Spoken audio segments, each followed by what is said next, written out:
Hey everybody, and welcome to our first YouTube game review at the AFK Company. My name is Connor, and we're taking a quick look at the hit indie survival crafting game, Grounded. Before we get started, I just want to say that all of us at the AFK Company are lifelong fans of gaming, and want to foster a community of people who love games just as much as we do. But we also know that we can't be the experts on every game that we play, or what we review, so we want to always include links to content creators that we think keep the community going strong. Take for example Mediocre Milton. He's made tons of great guides on YouTube about Grounded, and I strongly encourage you to go watch for yourself if you want to deep dive into Grounded's game mechanics. Make sure to also check out our AFK Company website or our YouTube for more gaming content like this. Links in the description. Comment down below some other great Grounded creators you know of, and then we can get right into the review. With the release of the 1.0 version of the game, I gotta say, Grounded has quickly become one of my favorite survival adventure games of all time, reinvigorating my sense of being lost in a world too big to explore on my own. Drawing inspiration from the classic movie Honey, I Shrunk the Kids, Grounded has you and up to 3 of your friends enter the game as lost and mysteriously shrunken teenagers, stuck in the most unusual of dangerous places, somebody's backyard. Pete, Max, Hoops, and Willow are the playable characters, which have pretty funny and useful dialogue when traversing new areas of the backyard or when encountering new bugs. Did I mention the massive spiders that come out to hunt the players at night?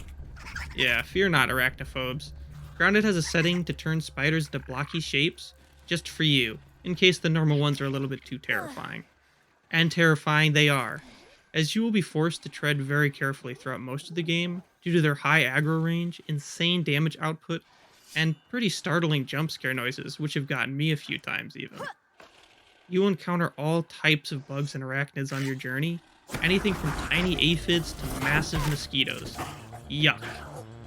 Some are surprisingly nice, but most of them are out to get you from the start. Your character even has interesting callouts from the peeper system, which allows you to look at different bugs and see what types of weaknesses or strengths that they have, which is a pretty cool way to introduce hidden mechanics into the game, but not making them too hard to access.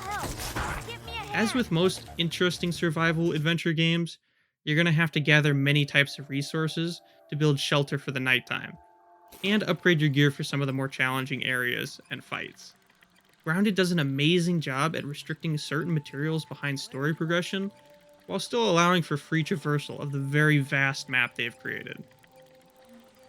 The map design in Grounded is very reminiscent of one of my other favorite survival games of all time, Subnautica. Now you may be wondering how a primarily water-based game like Subnautica compares to Grounded, but let me explain quick. Both games allow for open exploration of a majority of their maps, excluding a few locked areas that hold key story events crucial to finishing the game. The way the developers stop players from aimlessly wandering about is through something called soft-locking difficulty barriers. In Subnautica, this is the depth meter, which will still allow you to dive relatively deep despite not having the equipment to complete most areas in the game. But you only get to do so for a limited amount of time. This is a way for the game to give you sneak peeks at harder areas, but letting you know you're going to have to get better gear before you can come back to this part and fully traverse it. Grounded works much the same way, introducing soft-locking difficulty curves, like a sizzling mechanic in the sandbox, or gas spread around the map to discourage traveling to parts of the game you just quite aren't ready to beat yet.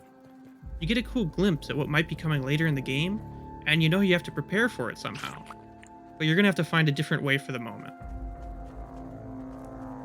Gameplay in Grounded is actually uniquely tailored to your specific playthrough because of how the Burgle Chip blueprints work.